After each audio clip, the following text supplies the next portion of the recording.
Hello student, welcome to the my channel. तो student, हम chemistry के सेकंड पार्ट पे आज पढ़ने वाले हैं, सेकंड पार्ट को पढ़ने वाले हैं। तो जो लेसन स्टार्ट किया था वो पूरा नहीं हो पाया क्योंकि वो बहुत बड़ा लेसन है, तो उसको पार्ट्स में ही करेंगे तो अच्छा रहेगा। ठीक है, तो आज उसका बचा कुचा पार्ट जो है हम वो करने जा रहे हैं। थोड़ा ध्यान से देखिए, अगर कोई डाउट आता है तो कमेंट करें, क्लियर करने की कोशिश करूँगा। ठीक है, आई होप ये वीडियो आपके बहुत काम आने वाली है, तो वीडियो के एंड तक बने रहे। तो स्टूडेंट, आज का हमारा टॉपिक है वर्सेटाइल नेचर ऑफ कार्बन। ठीक है, क्या काम है इसका, नाम क्या है इसका टॉपिक का? Versatile nature of carbon. Versatile nature of carbon एक एक्स्ट्रा ऑर्डिनरी नेचर है किसका? कार्बन का।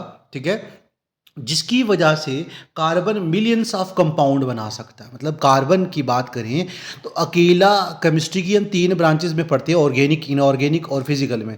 तो ऑर्गेनिक पूरी स्टडी ऑफ किसको बोलते हैं? Organic is the study of carbon ही है। क्लियर हुई बात? ठीक है, तो इसका मतलब ये हुआ आपका यहाँ पर क्लियर कि अकेले कार्बन को पढ़ने को एक पूरा ब्रांच बना के रखा हुआ है ना, कार्बन कार्बन के कंपाउंड को पढ़ने को पूरी ब्रांच बना ली। तो कार्बन इंपॉर्टेंट है, तो यहाँ पर हम कार्बन की बात कर रहे थे। और कार्बन का जो नेचर है वो किस तरह का है? Versatile nature. कहीं एमसीक्यूज आए तो आप कर सकते हो कि कार्बन का नेचर वर्सेटाइल है, और कार्बन अकेला इसी वर्सेटाइल नेचर की वजह से मिलियंस ऑफ कंपाउंड बना सकता है। क्लियर? ये कार्बन अकेला यहाँ पर मिलियंस ऑफ कंपाउंड बना सकता है। मिलियंस तो आपको पता है कितने होते हैं, मतलब इतने कि हम मतलब काउंट करना, उनके याद रखना भी हमारे लिए बहुत मुश्किल रहेगा। ठीक है, और वो दो प्रॉपर्टीज़ की वजह से ये काम कर पाता है। ठीक है, कार्बन अकेला दो प्रॉपर्टीज़ की वजह से ये सारा काम कर पाता है। तो आप पूछोगे कौन सी दो प्रॉपर्टीज़ हैं, तो चलिए पढ़ते हैं वो दो प्रॉपर्टीज़ कौन सी थी। पहली प्रॉपर्टी कैटिनेशन, दूसरी है टेट्रावलेंसी।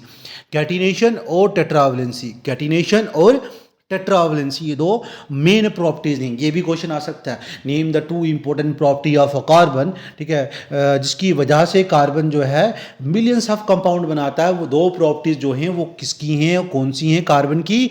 टेट्रावलेंसी और कैटिनेशन। ठीक है, चलिए एक एक करके डिस्कस करते हैं। तो पहली प्रॉपर्टी थी हमारे पास ability of carbon to form bond with other carbon atom. बस इतना याद रखें, ये जो अभी पॉइंट बोला, एक ऐसी एबिलिटी है कार्बन के साथ कि कार्बन कार्बन के साथ बॉन्ड बनाता है। क्या?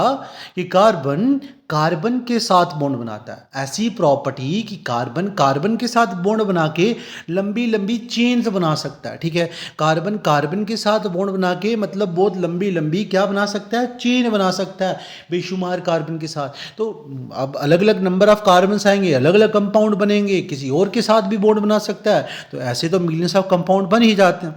क्लियर? ठीक है, इस प्रॉपर्टी को हम क्या कहते हैं? कैटिनेशन कहते हैं। आई होप ये आपको क्लियर हुआ होगा। ठीक है, आगे कुछ और भी लिखा है कि कार्बन कंपाउंड में हैव लॉन्ग स्टेट चेन। ठीक है, लॉन्ग स्टेट चेन बनाते हैं कार्बन कंपाउंड, और कभी कभी स्टेट चेन बनाते हैं, कभी कभी ब्रांच भी बनाते हैं, और in the form of ring भी बनाते हैं। ठीक है, in the form of ring. जब वो रिंग की फॉर्म में चेन बनाते हैं ना, ये आप 11th-12th में पढ़ोगे, इस तरह की चेन बनी होगी या इस तरह से बनी होगी। 5 कार्बन होंगे, कितने कार्बन होंगे? 5 कार्बन होंगे। तो तब इसका वर्ड साइक्लो लग जाता है पहचान के लिए। क्या वर्ड लगाएंगे? साइक्लो। जब क्लोज चेन बनी होगी तो साइक्लो लगाएंगे। स्टेट चेन और चेन ब्रांच चेन के नाम अलग अलग तरह से पढ़ते हैं, मगर साइक्लो वर्ड जब वो क्लोज चेन बनाएगा। क्लियर? अगली है टेट्रावलेंसी। अगली इंपॉर्टेंट प्रॉपर्टी कौन सी है? टेट्रावलेंसी। टेट्रावलेंसी, टेट्रा मतलब 4 होता है। कहीं भी टेट्रा वर्ड यूज करो मैथमेटिकली, इसको हम 4 से डिनोट करते हैं। मीन कार्बन की वैलेंसी कितनी है? 4। कार्बन की जो वैलेंसी है वो क्या है? 4 है। तो इसी वजह से इसको टेट्रावेलेंट कहते हैं। क्या मतलब हुआ टेट्रावेलेंट का? मीन कि कार्बन के आउटर मोस्ट शेल में 4 इलेक्ट्रॉन की कमी है, और कार्बन उस 4 इलेक्ट्रॉन की वजह से 4 चीजों के साथ क्या बनाएगा? बॉन्ड बना लेगा। 4 चीजों के साथ क्या बना सकता है? बॉन्ड बना सकता है। इसी प्रॉपर्टी को हम टेट्रावेलेंट कहते हैं। क्या बोलते हैं? टेट्रावेलेंट। क्लियर ये बात मेरी? और साथ में कैटिनेशन क्या था कि कार्बन कार्बन के साथ बॉन्ड बना के एक लंबी सी चेन बना सकता है। आप पूछोगे किस तरह की चेन होगी? वो चेन स्ट्रेट भी हो सकती है, ब्रांच भी हो सकती है, और रिंग शेप में भी हो सकती है, और टेट्रावेलेंसी भी है। टेट्रावेलेंसी मतलब कार्बन एक टाइम पे चारों के साथ बॉन्ड भी बना सकता है। तो एक एग्जांपल देख लेते हैं। मान लो कि हमारे पास कार्बन ने 3 कार्बन के साथ बॉन्ड बनाया। अब साथ में एक कार्बन चारों के साथ बॉन्ड बना सकता है। कितने के साथ बॉन्ड बना सकता है? ठीक है, 4 के साथ बॉन्ड बना सकता है। तो एक स्ट्रक्चर इस तरह से बना सकते हैं। डिज़ाइन इसके बेशुमार होते हैं स्ट्रक्चर्स के, वो अलग बात है। मगर यहाँ अगर बात करेंगे हम, तो बात ये कि किसी तरह से भी बॉन्ड बना के चेन बना सकते हैं पूरी की पूरी, चाहे कैसी भी हो। क्लियर? आगे चलते हैं। What is organic chemistry? What is organic chemistry? अभी जस्ट मैंने कहा था कि स्टडी ऑफ कार्बन, क्या स्टडी ऑफ कार्बन को हम ऑर्गेनिक केमिस्ट्री कहते हैं। सिर्फ कार्बन की स्टडी करने और कार्बन से बनने वाले कंपाउंड्स उन्हें उनको पढ़ना, तो उसे हम क्या कहते हैं? क्या कहते हैं? Organic chemistry. तो यहाँ जो आपके सिलेबस में जो मेन दो हैं वो हैं हाइड्रोकार्बन। मेन जो पढ़ना आपने यहाँ क्या पढ़ना है? हाइड्रोकार्बन। और आगे जाके कुछ और भी पढ़ेंगे जो कार्बन के साथ भी बॉन्ड बनाते हैं और उनमें कार्बन का इस्तेमाल होता है। फिलहाल फर्स्ट जो हम पढ़ने जा रहे हैं वो है हाइड्रोकार्बन। और हाइड्रोकार्बन हमारे पास दो तरह के होते हैं, सैचुरेटेड और अनसैचुरेटेड। पहले डिस्कस करते हैं व्हाट इज हाइड्रोकार्बन। हाइड्रोकार्बन ना दो वर्ड से बना हुआ है। याद रखने का सिंपल तरीका कि हाइड्रोकार्बन ना दो वर्ड से बना है। एक हाइड्रोजन, हाइड्रो से हाइड्रोजन, हाइड्रो से हाइड्रोजन याद रखोगे। तो ये अगला वर्ड तो पूरा का पूरा कार्बन है। मतलब वो कंपाउंड जो सिर्फ हाइड्रोजन और कार्बन से मिलके बने हो। ठीक है, जिसमें सिर्फ सिर्फ सिर्फ हाइड्रोजन और क्या हो? कार्बन हो। हाइड्रोजन और क्या हो? कार्बन हो। ऐसे कंपाउंड को हम हाइड्रोकार्बन कहते हैं। क्या कहते हैं? हाइड्रोकार्बन कहते हैं। और हाइड्रोकार्बन दो तरह के होते हैं उनके बॉन्ड्स के हिसाब से। हमने लास्ट वीडियो में बॉन्ड के बारे में पढ़ा था। ठीक है, single bond, double bond, triple bond, covalent bond जिन्हें बोलते हैं, और इलेक्ट्रॉन शेयरिंग की वजह से बनते हैं। ऐसे बॉन्ड जो इलेक्ट्रॉन शेयरिंग की वजह से बनते हैं वो सिंगल भी होते हैं, डबल भी होते हैं। ठीक है, वीडियो को देख लें। ठीक है, डबल भी और ट्रिपल भी, जो लास्ट वीडियो थी फर्स्ट पार्ट, उसमें ये सब कुछ डिस्कस किया है हमने। ठीक है, क्लियर हुआ? ये सिंपल, डबल और सिंगल, डबल और ट्रिपल बॉन्ड, तीनों बॉन्ड होते हैं। ठीक है, तो उनके हिसाब से हम इनको दो पार्ट में डिवाइड करते हैं, पढ़ते हैं इनको। चलिए, पहला है व्हाट इज सैचुरेटेड हाइड्रोकार्बन। कौन सा है? Saturated hydrocarbon. ठीक है, क्लियरली देख सकते हो सैचुरेटेड हाइड्रोकार्बन क्या होते हैं? वो हाइड्रोकार्बन जिनमें सिर्फ सिर्फ सिर्फ सिंगल बॉन्ड हो। क्लियर?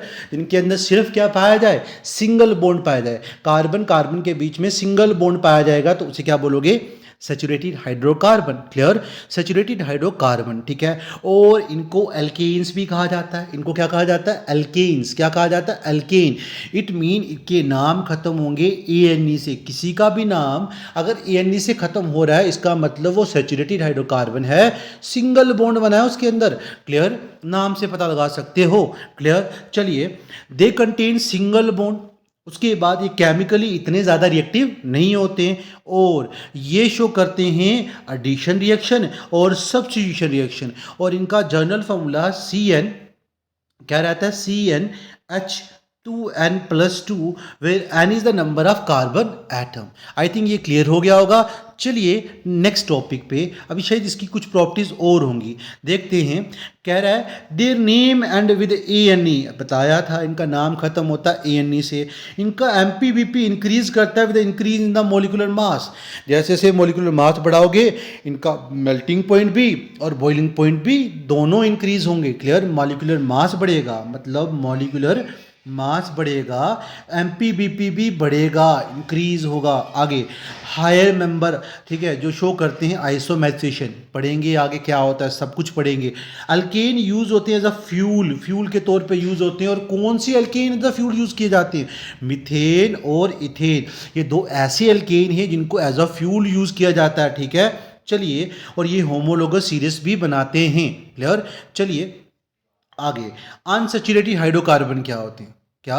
अनसैचुरेटेड हाइड्रोकार्बन, वो हाइड्रोकार्बन जो डबल और ट्रिपल बॉन्ड बनाते हों। याद रहेगा, जो डबल और ट्रिपल बॉन्ड बनाते हों, जिसमें कार्बन के बीच में या किसी और के साथ, कार्बन या उसके साथ कोई और बॉन्ड बना रहा है, डबल या ट्रिपल बॉन्ड पाया जाएगा। मतलब कार्बन और हाइड्रोजन के बीच में डबल या कार्बन और हाइड्रोजन के बीच में ट्रिपल बॉन्ड पाया जाएगा। तो इन दोनों को इंक्लूडली या इकट्ठे क्या कहा जाएगा?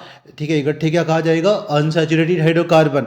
और बॉन्ड्स के हिसाब हिसाब से इनके भी आगे दो नाम और आ जाते हैं, वो आ जाता है अल्कीन्स और अल्काइंस। अल्कीन के नाम ई से ख़त्म होते हैं और अल्काइन के वाई से ख़त्म होते हैं। चलिए इनके बारे में कुछ नॉलेज गेन करते हैं। क्लियर? चलिए पहला है कि compound having double bond, at least double bond, एक डबल बॉन्ड भी पाया जाएगा तो उसे क्या बोलोगे? एल्कीन्स कहेंगे। और डबल बॉन्ड पाया जाता है, प्रॉपर्टीज पढ़ रहे हैं कि केमिकली रिएक्टिव, पीछे वाले इतने रिएक्टिव नहीं थे, ये रिएक्टिव होंगे और आगे वाले मोर रिएक्टिव होंगे। क्लियर? अच्छा, ये एडिशन रिएक्शन शो करते हैं। क्या शो करते हैं? एडिशन रिएक्शन शो करते हैं। उसके बाद एडिशन रिएक्शन शो करते हैं और साथ में इनका general formula CnH2n, n number of carbon होता है, नाम ई से ख़त्म होता है और होमोलोगस सीरीज बनाते हैं। चलिए अल्काइन की बात करते हैं। अल्काइन में ट्रिपल बॉन्ड बनता है कार्बन और अदर चीज़ों के बीच में, एटलीस्ट वन, कम से कम एक ट्रिपल बॉन्ड तो होगा ही।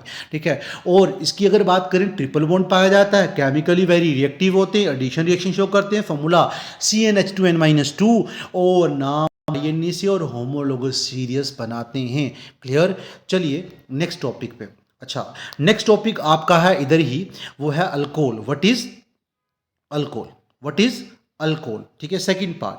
पीछे फर्स्ट पार्ट हाइड्रोकार्बन था, ठीक है, उनमें सेकंड पार्ट जो पढ़ने जा रहे हैं ऑर्गेनिक केमिस्ट्री का जो मेन टॉपिक रहेगा वो है अल्कोहल। ठीक है, तो व्हाट इज अल्कोहल? अल्कोहल में सबसे मेन पहचान क्या रहती है? OH, hydroxide group. ठीक है, याद रखना। ठीक है, कह रहा है कि the compound in which one hydrogen atom is substituted by alcohol. ठीक है, वन हाइड्रोजन एटम को सब्स्टिट्यूट करेंगे अल्कोहल ग्रुप से, और अल्कोहल ग्रुप कौन सा रहेगा? OH group. ठीक है, इनका फॉर्मूला CnH2n+1 OH है, number of carbon atom n होगा और होमोलोगस सीरीज बनाते हैं। पहचान के लिए नाम के आखिर में OL लगा होगा। क्या लगा होगा? OL। अब OL पहचान है, जैसे मिथेनॉल, क्या लगता है? मिथेनॉल। ठीक है, मिथेनॉल, इथेनॉल, प्रोपेनॉल, बुटानॉल, ये अल्कोहल ग्रुप होंगे, अल्कोहलिक ग्रुप होंगे। चलिए नेक्स्ट टॉपिक पे। तो नेक्स्ट टॉपिक की बात करूंगा तो नेक्स्ट टॉपिक में आपके पास आ जाएगा एल्डिहाइड। एल्डिहाइड वो ग्रुप होते हैं जिनके आखिर में या बीच में कहीं पर भी चेन में आपको दिखेगा CHO। क्या दिखेगा? CHO, कार्बन हाइड्रोजन ऑक्सीजन, ये तीन इकट्ठे लगे हुए दिखेंगे कहीं पे। ठीक है, तो उस ग्रुप को एल्डिहाइड कहेंगे और इनके नाम खत्म होते हैं AL से और ये होमोलोगस सीरीज बनाते हैं। जैसे कि मिथेनेल, जिसे मिथाइल एल्डिहाइड भी कहते हैं, और इथेनेल, ये इसे क्या बोलते हैं? इथेनेल एल्डिहाइड भी कहते हैं। जैसे यहाँ पर इथेन लिखा था CH3, साथ में CHO लग गया। क्या लग गया? CHO। देख सकते हो CH3 मेरे पास क्या था? इथेन, और CHO लगा साथ में जो, ये इसको क्या बना गया? एल्डिहाइड। ठीक है, क्लियर? पहचान आ गई आपको। चलिए अगला टॉपिक आपका इंपॉर्टेंट टॉपिक, जिसे कहते हैं कीटोन्स। कीटोन जो हैं इनमें कार्बन और ऑक्सीजन लगे होते हैं और इनमें डबल बॉन्ड दिखेगा आपको। चेन में कहीं पर भी कार्बन और ऑक्सीजन दिखेंगे और वहाँ पर डबल बॉन्ड होगा। जैसे फॉर्मूले में CH3 CO CH3 आ गया, तो इसका नाम क्या है? प्रोपेनॉन। ठीक है, और अगर स्ट्रक्चर ड्रा करेंगे तो कैसे लिखेंगे? एक कार्बन तीन हाइड्रोजन, एक कार्बन तीन हाइड्रोजन। ठीक है, और आगे एक कार्बन और उसके साथ ऑक्सीजन में डबल बॉन्ड, और यहाँ पर फिर कार्बन और तीन हाइड्रोजन। ठीक है, स्पेस कम था तो देख लें, क्लियर हो गया होगा आपको। इस तरह से हम इनका स्ट्रक्चर भी ड्रा कर सकते हैं। ठीक है, और इनके नाम की पहचान, नाम के आखिर में ONE और ये भी होमोलोगस सीरीज बनाते हैं। आई थिंक ये भी क्लियर हो गया होगा। चलिए अगला इंपॉर्टेंट टॉपिक, जिसे कार्बोक्सिलिक एसिड कहते हैं, और ये भी कार्बन वन लेसन में एक अपनी पहचान में, मतलब अपने हिसाब से एक इंपॉर्टेंट टॉपिक्स में से माना जाता है। ठीक है, तो कार्बोक्सिलिक एसिड की बात करूं तो इसमें कार्बोक्सिलिक ग्रुप पाया जाता है, कंपाउंड हैविंग कार्बोक्सिलिक ग्रुप, उसे क्या बोलोगे? Carboxylic acid. और कार्बोक्सिलिक ग्रुप कौन सा होता है? COOH। जैसे CHO लगा था तो एल्डिहाइड बना, ऐसे ही COOH लगेगा तो ये क्या होगा? कार्बोक्सिलिक। अब COOH जो है, इसका स्ट्रक्चर क्या होगा? किस तरह से दिया होगा? किसी भी फॉर्मूला के अंदर कार्बन और ऑक्सीजन के बीच में डबल बॉन्ड, साथ में एक अल्कोहल ग्रुप। ठीक है, इस तरह का स्ट्रक्चर रहेगा। क्लियर? चलिए, ठीक है, तो कह रहा है इनके नाम के आखिर में आपको ओइक दिखेगा, ओइक, OIC। ठीक है, और ये भी होमोलोगस सीरीज बनाते हैं। क्लियर? ठीक है, यहाँ पे किसी का स्ट्रक्चर ड्रा करने की कोशिश करेंगे, जैसे methanoic acid, ethanoic acid, propanoic acid, ये सब की सब एग्जाम्पल हैं किसकी? कार्बोक्सिलिक एसिड की। तो स्टूडेंट्स फॉर्मूला एक देख लो मिथेनोइक एसिड का, HCOOH ड्रा करते हैं इसका स्ट्रक्चर, एक कार्बन, ठीक है, उसके साथ एक हाइड्रोजन, ठीक है, और यहाँ पे डबल बॉन्ड और यहाँ पर OH लगा लो, जैसे मर्जी ड्रा कर सकते हो। ये स्ट्रक्चर आ गया किसका, मिथेनोइक एसिड का। आगे है होमोलोगस या हैलोजन क्या होते हैं। पीरियोडिक टेबल में हैलोजन ग्रुप 17 में पाए जाते हैं। किस में पाए जाते हैं, ग्रुप 17 में। और मेन 4 हैलोजन हमारे पास आते हैं, कौन कौन से, क्लोरीन, फ्लोरीन, ब्रोमीन और आयोडीन। और जिसमें सुपर हैलोजन हम फ्लोरीन को कहते हैं, यूज़ कम होता है मगर इसको सुपर हैलोजन कहा जाता है। अब किसी भी हाइड्रोकार्बन के साथ आपको इन चारों में से कोई एक दिख गया, ज़्यादातर ये दिखेंगे क्लोरीन और ब्रोमीन, आयोडीन भी दिखेगा बड़ी क्लासेस में, ठीक है। तो ये रहता है कि अगर ये दो आपको कहीं पर भी दिख गए क्लोरीन ब्रोमीन, इट मीन वो हैलोजन है। वो क्या है, हैलोजन है, क्लियर है। और हैलोजन ग्रुप आ जाता है उसमें, compound having halogen chlorine bromine as a functional group, यानी कि नाम फिक्स प्रीफिक्स से खत्म होते हैं, याद रखना। चलते हैं अगले टॉपिक पे। अगला टॉपिक आपका हो गया व्हाट इज होमोलोगस सीरीज। पीछे पढ़ते आ रहे हैं ना बार बार कि सारे के सारे होमोलोगस सीरीज बनाते हैं, तो आपके माइंड में क्वेश्चन आया होगा कि होमोलोगस सीरीज होती क्या। होमोलोगस सीरीज वो सीरीज होती हैं जिनके अंदर सेम फंक्शनल ग्रुप पाया जाए, ठीक है, सब्स्टिट्यूट हो hydrogen in a carbon chain, ठीक है। अब वहाँ पर कह रहा है कि in a series of compound in which same functional group substitute होगा फॉर हाइड्रोजन। किसके लिए सब्स्टिट्यूट होगा, हाइड्रोजन के लिए इन अ कार्बन चेन में। और एक और बात, पहचान इनकी पहचान ये है कि सब में CH2 का डिफरेंस दिखेगा आपको। मतलब अगर एक से दूसरे में जाओगे, दूसरे से तीसरे में जाओगे, तीसरे से चौथे में जाओगे, तो आपको CH2 का डिफरेंस दिखेगा। क्लियर, कुछ प्रॉपर्टीज पढ़ते हैं इसकी, चलिए और ज़्यादा क्लियर हो जाएगा।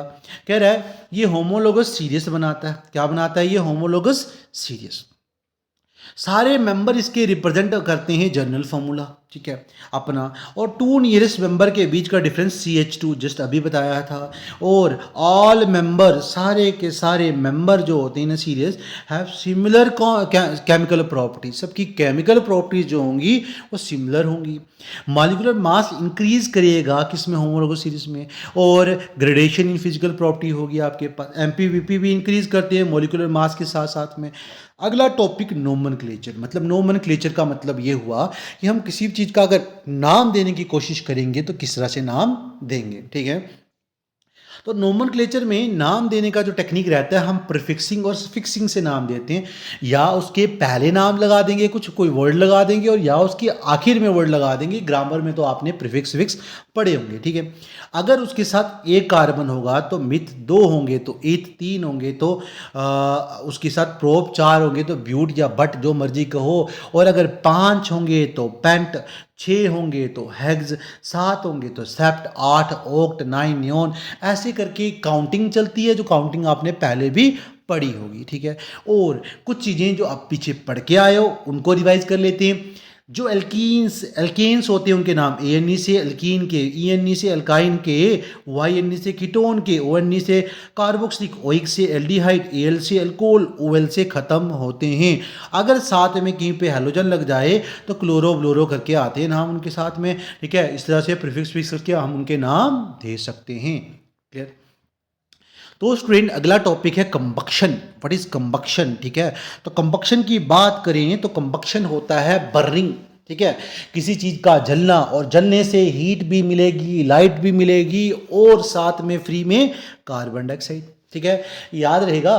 तो कंबक्शन आपका अगर कहीं पे भी आ जाए तो याद रखो, किसी भी चीज़ को जब जलाते हो तो उसकी कंबक्शन होती है। और कंबक्शन तब होती है जब वो चीज़ रिएक्ट करती है किसके साथ, एयर के साथ। तो हमने कार्बन लिया, जलाया, कार्बन को रिएक्ट करवाया ऑक्सीजन से, मीन ऑक्सीजन की प्रेजेंस में ही जलती है लकड़ी। आप अगर ऑक्सीजन सप्लाई रोक दोगे, मतलब बंद कर दो, एक बंद बॉक्स के अंदर आग जलाने की कोशिश करोगे तो आग नहीं जलेगी।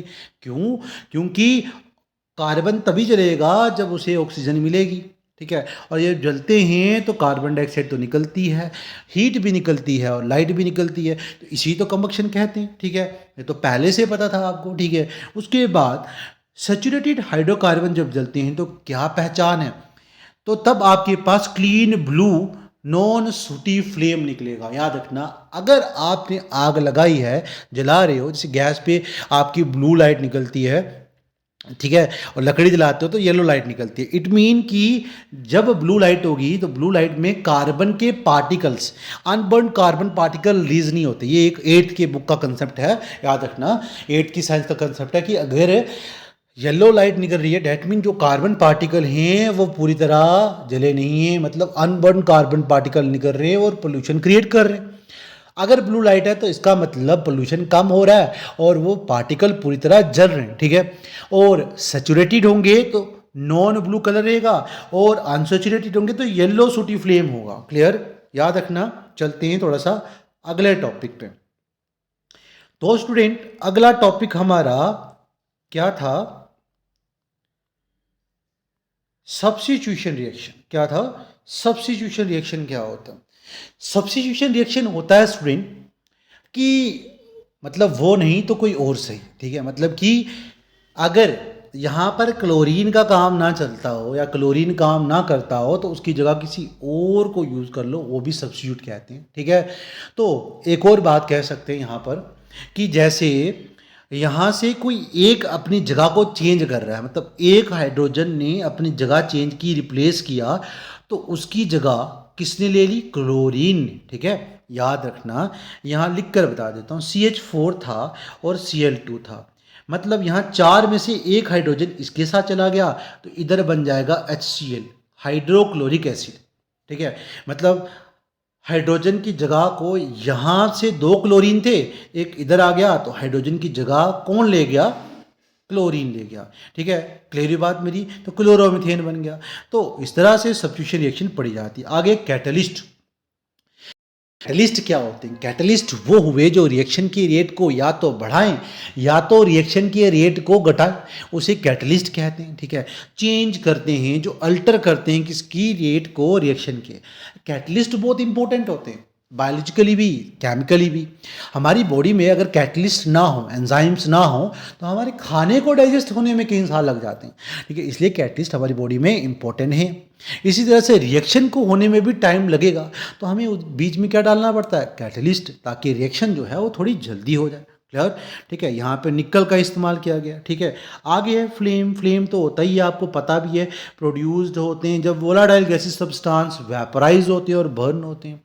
पढ़ा था आपने एक टॉपिक जिसे आइसोमेरिसेशन कहते हैं।